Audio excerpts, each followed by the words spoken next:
Avant de commencer, abonne-toi comme ceci et active la cloche de notification car cela va te permettre de ne plus manquer les prochaines vidéos. C'est parti!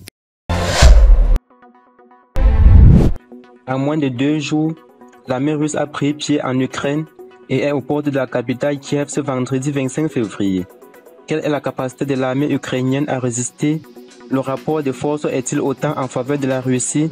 Voici quelques éléments de réponse. Après les attaques aériennes survenues jeudi 24 février 2022, des incursions de troupes sont observées ce vendredi 25 février en Ukraine avec pour objectif de prendre Kiev.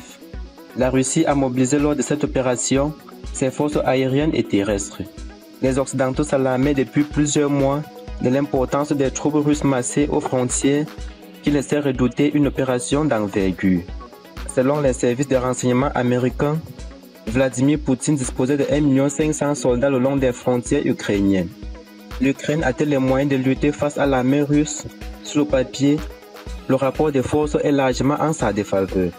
Selon le site spécialisé Global Firepower, qui observe et quantifie la puissance militaire des différents pays, la Russie se classe au 2e rang mondial derrière les États-Unis. L'Ukraine figure à la 22e place et la France est 7e.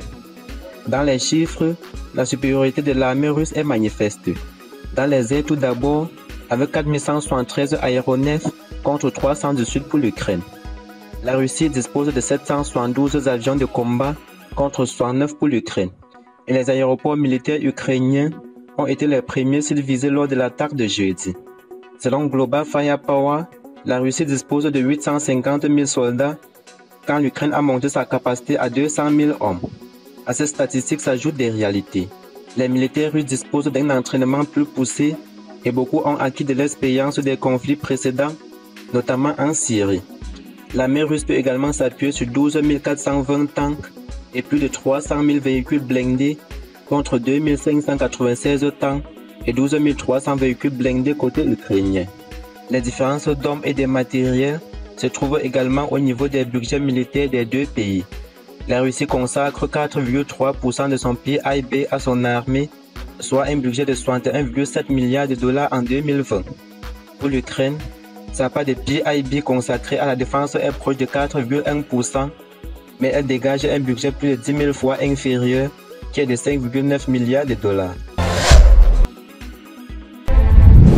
Merci d'avoir suivi cette vidéo jusqu'à la fin. Partagez la vidéo au maximum pour faire agrandir notre communauté. Abonnez-vous à la chaîne si cela n'est pas encore fait. Et surtout, n'oubliez pas d'activer la cloche de notification pour être toujours informé chaque fois que nous mettons en ligne une nouvelle vidéo. Bye bye.